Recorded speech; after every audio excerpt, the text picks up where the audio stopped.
大家好，全城熱話必然是 JPEX 加密貨幣騙案嘅最新進展啦。JPEX 嘅騙案呢，就係香港呢近年最大規模嘅虛擬資產詐騙事件，涉及無牌經營加密貨幣交易平台，透過高回報嘅宣傳啦，同埋 KOL 嘅推廣，誘使投資者轉入資金，最終呢係冇辦法提現嘅。呢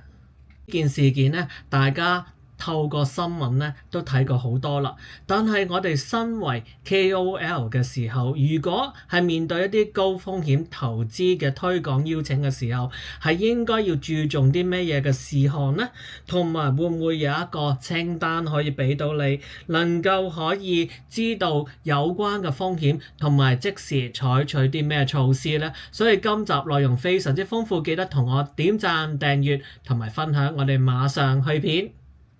等我講翻呢件案件嘅歷史先啦。咁其實呢件案件呢，係自2023年9月爆發以來，警方接獲超過2700名受害者報案嘅，總損失金額高達16億港元啦，受害人數呢超過1000人啦，平均每人損失大約60萬港元啦。呢個不僅係導致大量個人財產嘅損失啦，仲暴露咗加密貨幣行業嘅監管漏洞啊，促使香港政府加強虛擬資產嘅平台管制啊。以下就係 JPEX 騙案嘅主要發展階段啦。2023年9月 JPEX 平台突然係提高咗提幣嘅手續費，變相咧係凍結咗提現嘅功能啦。投資者紛紛報案，證監會亦都發出警告，指 JPEX 係無牌經營，並且係涉嫌欺詐。2023年嘅10月至到2024年底咧，警方商業罪案調查科展開調查，陸續逮捕80人啦，包括咗14名犯罪集團嘅核心成員，凍結資產總值約2.28億港元啦。涉案手法包括虛假宣傳、洗黑錢同埋妨礙司法公正啊。2025年初咧，案件調查持續，警方係鎖定3名嘅主腦同埋骨幹嘅成員啦，透過國際刑警發出紅色通緝令嘅。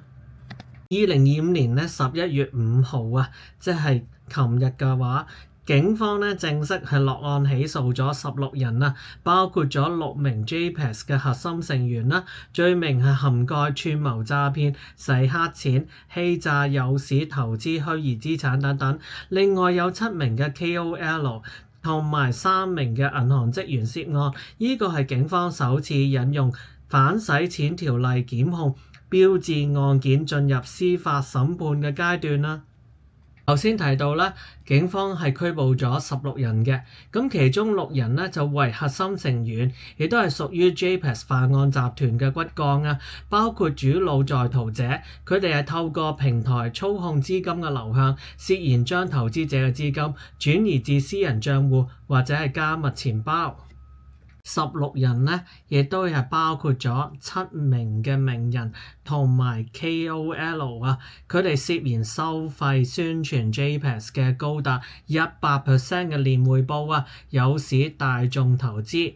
仲包括咗銀行職員3人啊，係涉嫌協助開設多個嘅戶口用於洗錢啊。咁詐騙嘅手法，平台就係以海外獨家代幣為利，承諾高息，實際上係無牌運作，資金被凍結後消失啦。警方分析亦都顯示咧，涉案嘅銀行戶口同埋加密帳戶達到數百個啊，資金係流向國際啊。2025年上半年，香港虛擬資產投訴案已經超過260宗啊。JPEX 案直接係觸發證監會修訂監管嘅框架，包括要求平台需要獲牌，同埋係加強 KOL 嘅宣傳審查。呢件事有冇影響同埋警示？梗係有啦。第一定係經濟嘅影響啦，受害人咧多數都係為中產階層啊，損失係導致咗部分人破產或者係心理壓力，而平台崩潰咗之後咧，加密市場嘅信心係受挫嘅。第二咧就係事件促使咗香港推出虛擬資產服務提供者牌照制度啊，2024年起生效，嚴禁無牌平台嘅運作。全球範圍內咧，依間案咧已經成為加密詐騙警示嘅案例啊！自從咧7月開咗理財密碼1011呢個台之後啦，咁當中當然受到一啲嘅邀請啦，但係自己咧對一啲高風險投資嘅推廣邀請咧係格外謹慎嘅，尤其是自己亦都睇咗香港JPEX 嘅騙案中咧，多名 KOL 因為涉嫌虛假宣傳而被捕，損失係慘重嘅，所以自己都做咗好多功課，睇下可唔可以咧避免咗呢啲法律風險，保護到自己聲譽同埋 fans 嘅權益啊！咁所以就分為事前嘅評估啦、推廣過程同埋事後跟進3個階段啦。事前評估嘅建議咧，就係要先查證，勿貪圖小利啊！核實平台嘅合法性，上證監會 SFC 網站查詢是否持有牌照啊！高風險嘅投資平台係必須獲得 SFC 或者係金管局嘅批准，無牌即係違法。參考證券及期貨條例。咁建議當然離不開 due diligence 盡職審查啦，就係審查邀請方啊，調查公司嘅背景、資金來源同埋過往嘅投訴，使用 Google 啦、消委會或者警方嘅網站搜尋平台名嘅投訴或者詐騙啊。嗱，1分錢咧就1分貨，咁如果咧推廣費啊，即係我收到嘅報酬啊，係過高嘅話咧，我就會懷疑係咪詐騙有利啊？因為又冇可以保證到100% 嘅回報咧，我哋一定要拒絕保證高回報嘅宣傳啊。譬如喺 JPEX 案中 KOL 嘅收費咧，可以高達數十萬元喎，但係結果咧就有入獄嘅風險啊。仲有就係諮詢專業人士，揾律師啦或者會計師審閱合約，確認免責條款同埋披露嘅要求啊。我建議咧做一個快速嘅檢查表啊，睇下檢查項目嘅內容啊，係有就話冇，然之後再採取有關嘅行動啊。第一就係邀請你嘅平台啊，有冇證監會嘅牌照啊？咁當然頭先講過，可以喺網站度查詢啦。如果係無牌嘅，梗係 say no 啦，因為無牌係違法㗎。咁第二樣就係承諾保證回報啦，咁如果推廣嘅時候係被要求講出保證高回報或者保證咧100% 嘅回報宣傳啦，當然係要拒絕啦，因為可能會造成一個虛假嘅情緒啦。咁另外第三樣就係合約有冇風險嘅披露啊，咁呢樣都係非常之重要㗎，因為風險管理當中咧係一定要有關風險嘅披露㗎，如果冇嘅，即時要求修改合約啊。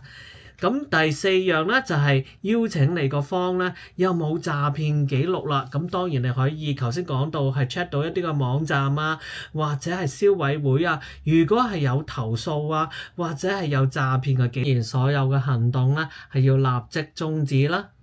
推廣嘅過程中咧有2樣嘢一定要記住啊。第一就係透明披露，第二就係強調風險啊。強制披露方面，影片開頭同埋結尾可以清楚標明咧，本影片為付費嘅推廣，受邀方公司嘅名、贊助金額咧，即係有幾多錢嘅港元啦。SFC 證監會指引要求 KOL 需披露利益衝突，違者可以罰款或者監禁啊。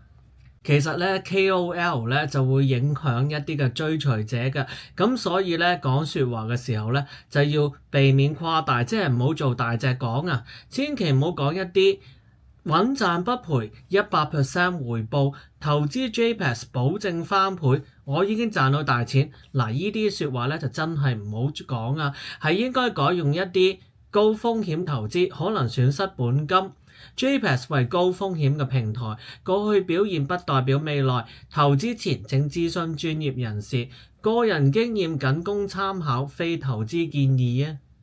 喺內容建議方面咧，大家睇過我個台啦，都係將一啲嘅優點啦、缺點啦，都係列出嚟，作一個平衡嘅分析。另外就可以加入一啲嘅免責嘅聲明啦，例如講話投資有風險啦，入市需要謹慎。咁鼓勵 fans 咧係獨立研究，連結 SFC 即係證監會嘅網站同埋熱線啦。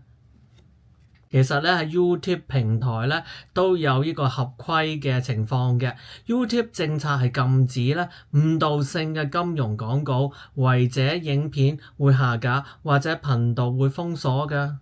頭先咧有兩部曲提出咗啦，就係 KOL 或者 YouTuber 面對高風險投資推廣邀請嘅時候，第一部曲就係事前評估，先查證勿貪小利啊嘛。第二部曲就係啱啱所講嘅，就係推廣過程之中咧要透明披露，強調風險。第三部曲就係事後跟進，監控並記錄啊。追蹤投訴推廣期後1個月內啦，咁監控社群嘅反饋，如果有受害者投訴，馬上刪除影片並公開道歉啊！保留證據、保存合約、付款記錄同埋通訊非常之重要啊！因為萬一涉案都可以自保啊嘛。喺法律保障方面咧，購買專業責任嘅保險涵蓋推廣嘅糾紛啦，亦都有包括咗有退出嘅機制 exit mechanism 啊。如果平台出現異樣，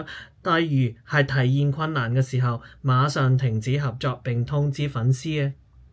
法律後果，大家諗下喺 JPEX 案中咧，7名 KOL 被控串謀詐騙，最高可以判14年嘅監禁啊。2025年咧，證監會已經加強 KOL 嘅審查，違規罰款可以達到1000萬港元啊。喺道德考量方面咧，保護 fans 免受傷害，長期聲譽係勝於短期嘅收入㗎。拒絕80% 高風險嘅邀請，只接受合法嘅平台。大家覺得今集點樣呢？記得同我留言分享，記住同我點讚、訂閱同埋分享。我哋下次再見，拜拜。